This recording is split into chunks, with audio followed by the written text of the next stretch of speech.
तो कैसे हैं आप लोग?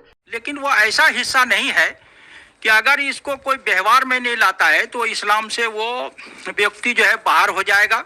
मतलब ये एसेंशियल पार्ट नहीं है। जैसे सिखों में पगड़ी एसेंशियल पार्ट है उनके धर्म का, वैसे नहीं, इस्लाम के अंदर ये एसेंशियल पार्ट नहीं। भाई आपके वकील ने कोर्ट में कहा है ये एसेंशियल पार्ट नहीं है। वो उसका जो है वो हिस्सा है वो, लेकिन जो है उसमें श्रेणी होती है। एक जो है उसका जो है विचार श्रेणी है, एक व्यवहारिक श्रेणी है।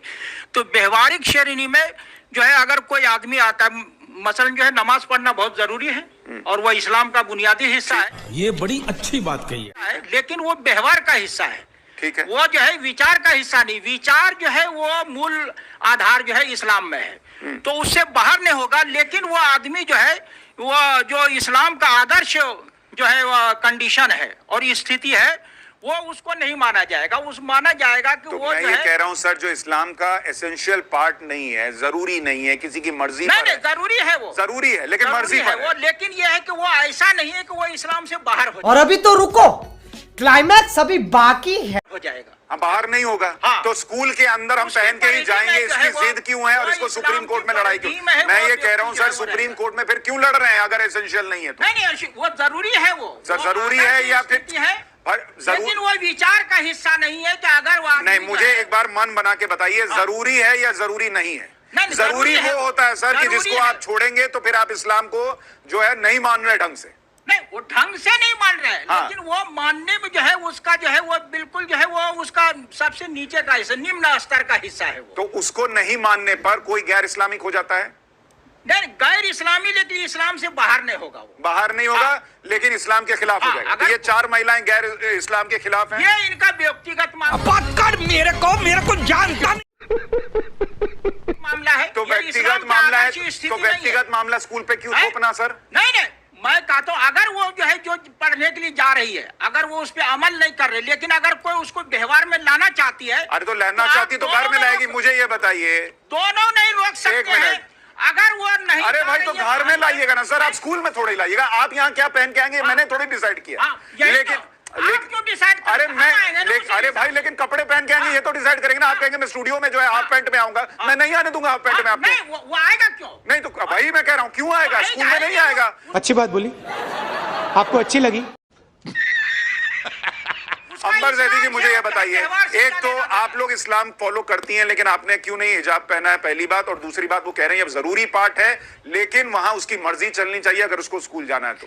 देखिए मौलाना साहब ने सूरह अज़ाब की 59 आयत की बात की और सूरह नूर की बात की।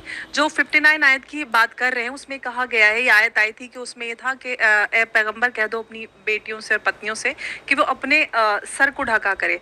कुरान उससे पहले खिमर जिस खिमर की बात कर रहे थे, जिलबाब पहना करती थी महिलाएं, जिसमें महिलाओं का जो जिस्म था पूरी तरह से कवर नहीं हो पाता था, जिसकी वजह से महिलाओं के साथ अक्सर हादसे पेश आते थे।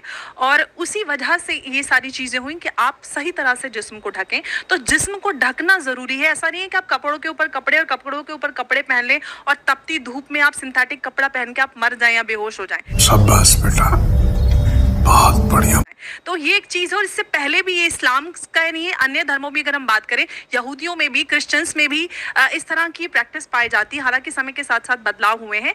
और हम इजिप्ट की अगर हम सभ्यता में जाते, बड़े स्तर की महिलाएं होती थी, वो जब बाहर या मार्केट में या कहीं जाती थी तो वो अपने सर को और अपने चेहरे को थोड़े इस तरह से ढक लेती थी ताकि एक फैशन सिंबल और एक स्टेटस सिंबल होता था, ताकि कोई चोर डाकू जो होते थे उन पर हमला नहीं करते थे। उससे पता चल जाता था कि ये एक अमीर महिला है, इसको हम हमला नहीं कर सकते। तो धीरे धीरे इस पूरी प्रैक्टिस को एक मैंडेटरी प्रैक्टिस बना दिया गया। आप ये कह रही हैं कि महिलाओं की सेफ्टी के लिए था। हाँ, उनको दबाने के लिए और उनको आज के जमाने में पीछे खींच के ले जाने के लिए ये नहीं था। मुझे ये बताइए, एक रिएक्शन मैं सबका ले लूं फिर इसको आगे बढ़ाऊंगा। निगत अब्बास, इनको माइक पास कर दीजिए। निगत जी, आप तो पैंट में हैं, आप तो कोट में हैं, आप तो बिल्कुल ही गैर इस्लामिक हो जानी चाहिए। आप ये क्या आप पाप कर रही हैं, मुझे ये बताइए, और क्यों कर रही हैं? सुशांत जी, मुझे तो आज सोचकर हैरत हो रही है कि आज हमारे पैनल पर मेरे को पैनलिस्ट बैठे हैं, बड़े ही मौलवी हैं, बहुत बड़े हैं, मुसलमानों के जानकार हैं, लेकिन आज एक भी बार इन्होंने ये नहीं कहा कि महसा के साथ जो हुआ ईरान में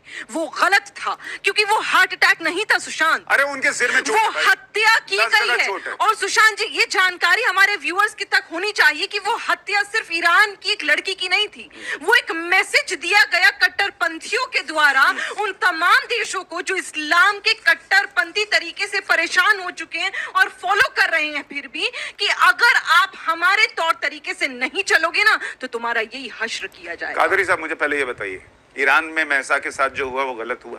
तो अपराध है, वो अपराध है, अपराध है, किसी को कानून हाथ में लेने का अधिकार नहीं है। बिस्मिल्लाहिर्रहमानिर्रहीम। देखिए, हिंसा, कातल, जिस तरह की भी ये बहुत जारेहाना, कारेहाना, तायराना जो हरकत है, इसको इस्लाम कबूल नहीं करता। बस बस बस बस